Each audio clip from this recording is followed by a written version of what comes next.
Ladies and gentlemen, it's hard to believe that against the backdrop of even the New York Times noticing that the food supply chain is completely crumbling right now, that the life support system of civilization is shutting down, and the UN is also warning of a food crisis, of impending global food shortages due to supply chain disruptions.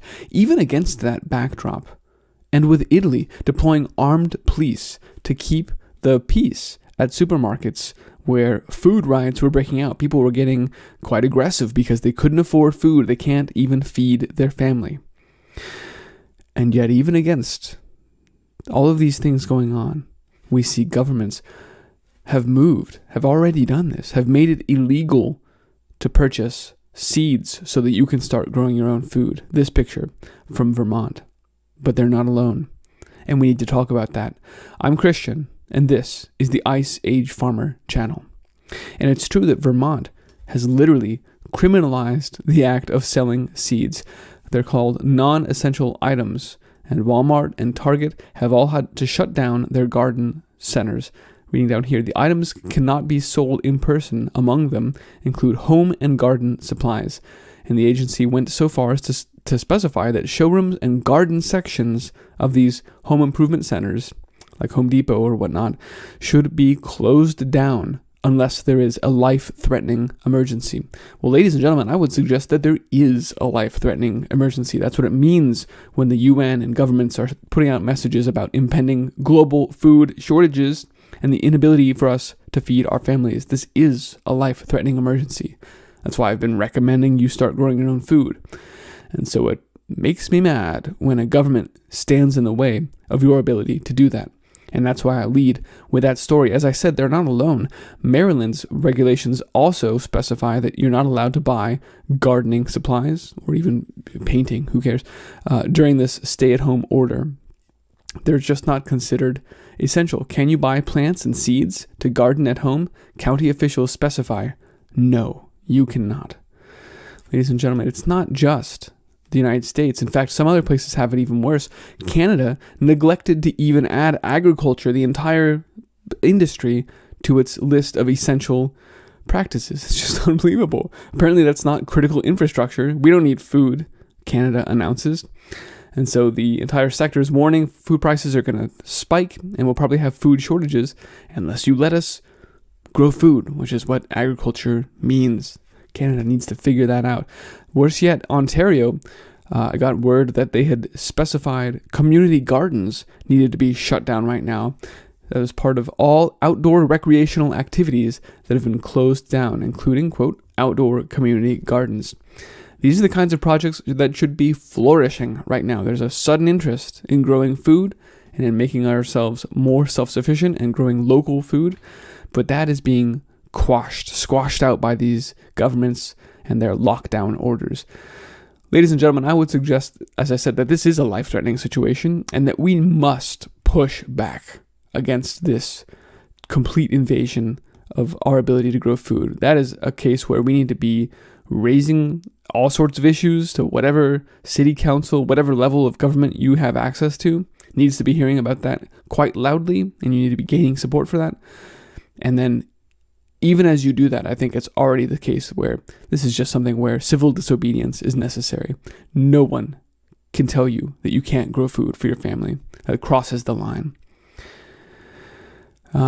Food waste across the world is reflecting this as well due to other shutdowns. We see from BBC that millions of plants are being thrown away due to the closure of 2,000 garden centers and nurseries.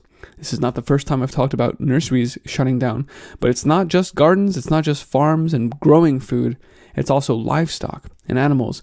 I wanted to share this note from Top Knot, who's a supporter of this channel and is also a rancher in Michigan, where he raises beef and other things. And according to him, the two largest packing companies in our region have been shut down, and there is nowhere for producers to take animals to be processed for meat. We're not sure what to do. It sounds like we're going to have to butcher animals ourselves if we actually want to go forward. This has killed the cattle market in Michigan, and this is happening all over. And I've seen lots of examples of this and heard from plenty of other folks, other ranchers that are experiencing the same thing. Sharply lower on cattle markets, all of them. Cows and bulls, fat cattle, calves, yearlings, anything. Box beef cutout values, everything sharply lower. And I'll tell you what, this coronavirus pandemic is going to break a lot more people than it kills. Twitter is full of reports of this exact same thing going on. Plus, just look at the cattle prices. You can see it there in the market as well. We expect things to get much worse yet, and should probably sell the cows for whatever I can get them, because it's going to get even worse. It's going to get even harder to unload these cattle. I also wanted to, so that's one thing. And then separately, I also wanted to call out that he says, I'm now trying to figure out what to do. I've poured my life into these cows, and I don't want that to go to waste. And I'm probably going to get out of the cattle business and switch to sheep, because this is ridiculous, because there's no market anymore. So not only, ladies and gentlemen, is there an immediate effect that there is no beef being processed right now, and without beef processors, there are no hamburgers in the stores, but so too then is there a second effect where people are getting out. They're either being broken and going bankrupt, or if they're able to survive this amazing financial and economic storm that we are enduring, we're just starting to see it now, then they just won't work on beef anymore, because it's shut down. It's being treated terribly, and that is wholly aligned with the agenda to shut down all meat production and end animal agriculture, in their own words, and force people onto the lab-grown meat that they've been fantasizing about for years. So please spread this word. This is the plight of many ranchers and farmers across the nation and globally, in fact. But we see, like I said, we see this on Twitter being discussed quite a bit. And then also from the Packers side, we see Tyson was slowing down by 15% their rate on the assembly line, because they have to distance out their people for social distancing, social isolation. We've already covered that there are many other meat processors and packers shutting down right now, both in the US and abroad. Here's yet another one reported just the other day. And that means that all of these packers are either shut down or they're backing up because they're not able to process. And this is the reason why there's no market. There's no place for these ranchers to take their meat. All of this points to the global protein shortage worsening, intensifying, and an inability to get meat in the future. So stock up now. And again, Bloomberg is sort of pushing this as well. Uproar among workers supplying the world's meat is spreading, which is probably going to encourage it even more with this article. But it's not just the meat. We're also seeing egg shortages. The U.S. media is blaming, if you can believe it, they're actually blaming stress baking, because people are stuck at home, and so they're baking cakes to make themselves feel better, and that has put an undue amount of stress on our egg supply chain. But whatever the case may be, in the UK, they're actually saying that they have plenty of eggs, but they're rotting. Let me zoom in. But they're rotting in their storehouses because, quote, we have an unanticipated egg carton shortage, and that's keeping us from getting eggs into stores. Apparently, quote, the entirety of Europe is supplied by just 3 egg carton manufacturers. None are in Britain, and the one in Denmark is closed for the next 20 days. And so we've got warehouses full of eggs and lots of people who want to buy them, but we can't get those two connected. We can't get these things to market. And this is just a very interesting and specific case study in this failure of logistics, where we've got product and we've got we've got demand for it, but logistics have failed. The supply chain itself, not the product even, the supply chain has been dismantled. And there are other cases where regulations are still being enforced that they should just be thrown away at this point. LA officials are shutting down restaurants who, because no one is coming to eat at their restaurants, had taken to this enterprising idea of just putting their produce out on the street and selling it like a market. Well, that's no good. If you live in Los Angeles, you can't sell food without a permit, so these restaurants were promptly shut down by the Department of Health, coming through and saying, no, you're going to have to let this food go to waste. And that is just sad. And as I said, particularly when we're seeing violence already break out, unrest across Latin America and even in Italy, where the police have been stationed there, armed guards at supermarkets to keep violence from breaking out. And this is only a few days after the food banks had run dry. So Italy is only, just as with the spread of the virus, Italy is only a few days ahead of the United States in its timeline. And you can see this happening now as New York City has reported that there's a huge demand, a surge for food banks. And we saw from last time that Chicago has already had a third of their food banks shut down because they're oversubscribed. They're out of food, and so they're shutting down. They can't staff them anymore either. New York food banks are being inundated with newcomers deprived of income since the near total halt of business in the U.S. economic capital. And like I said, we're only beginning to get an initial appreciation for how wholly the U.S. economy, the global economy, has been thrown off the rails, just stopped altogether. They are just shutting down the system. And there will be no return to normalcy, no return to the systems we had before. Some of these numbers, unemployment may hit 32%, according to the Fed, with 47 million people losing their jobs. There is no returning from that.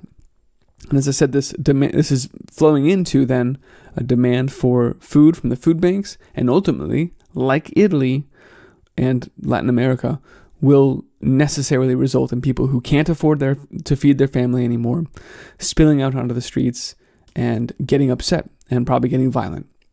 So it's just a matter of time before the U.S. cities erupt in violence, unless there's a drastic change in events. That's just the vector we're on. That's just the trajectory here.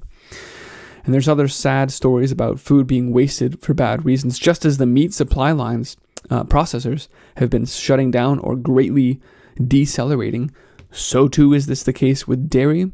This was reported that many dairy farmers were forced to dump thousands and thousands of gallons of milk, which is literally this guy's watching his livelihood drain down the drain right there. It's just one of the saddest pictures you're ever going to see. India as well is being affected by some of these things. The lockdown there has fallen right in the middle of harvest season for teas.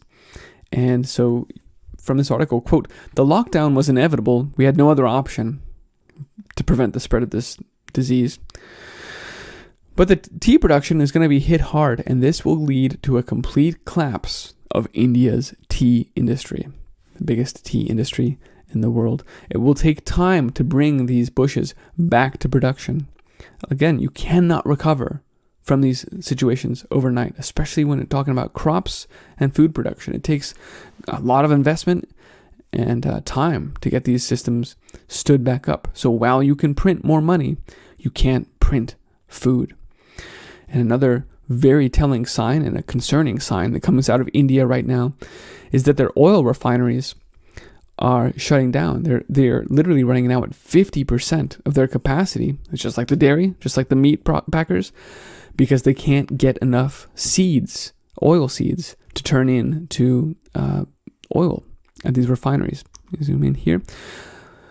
Oil refineries across India have reduced their capacity to 50 to 40% due to inavailability of raw materials, because we can't get them in the supply chain failures of coronavirus.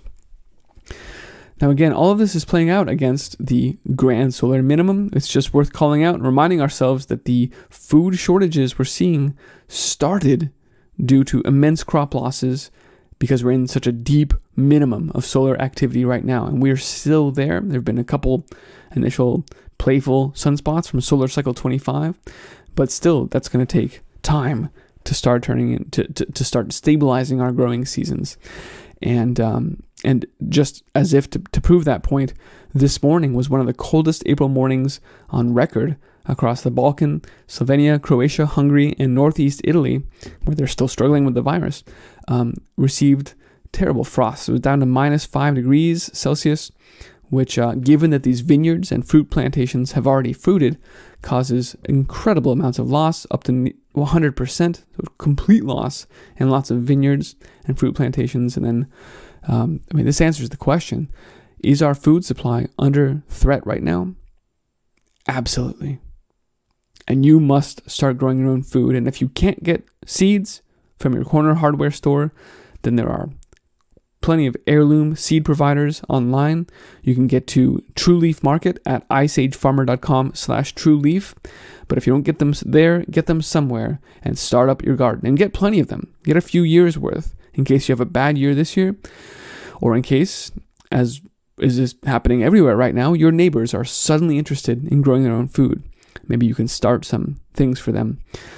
Ladies and gentlemen, I have been focusing on potatoes and squash, and especially the winter squash. I opened up a squash today because I needed the seeds from it, but it was great to see that this was actually one of the Hopi white squash, that the variety that I got from rareseeds.com a couple years ago now. And that squash I grew last year, and it has kept an entire year right now. And I fried it up tonight. It was delicious. And the seeds, I'm going to start up the next season of these guys with those seeds, and they're going to do even better, because that's what happens when you save your seeds and grow them again where they were. They get better where you are. So you need to be growing your own food, saving your seeds. That way you won't be hitting up the hardware store for them next year anyway, and spreading the word about what's going on, because we're absolutely in a situation where that is the most important thing to do. Look at North Dakota and throughout the Midwest, they're still trying to pull out the corn from last year's harvest that was stuck under snow. So we're staring down the barrel of a no-plant 2020, and we'll have to cover that in a different video. For now, please spread the word about these threats, about the government shutting down your ability to procure seeds so that you can grow your own food, about the fact that there's no processing going on of a lot of crops, and certainly of beef and pork right now, and that this is going to manifest as food shortages at a store near you real soon now. Thanks for watching, folks. You can find my work directly, iceagefarmer.com, and you can support my work via patreon.com/iceagefarmer or on Subscribestar. Let's go build new food production methods that are resilient to governments that are overreaching, to climates that are changing, and get that done and spread the word with our communities. Thanks for watching, folks. Be well.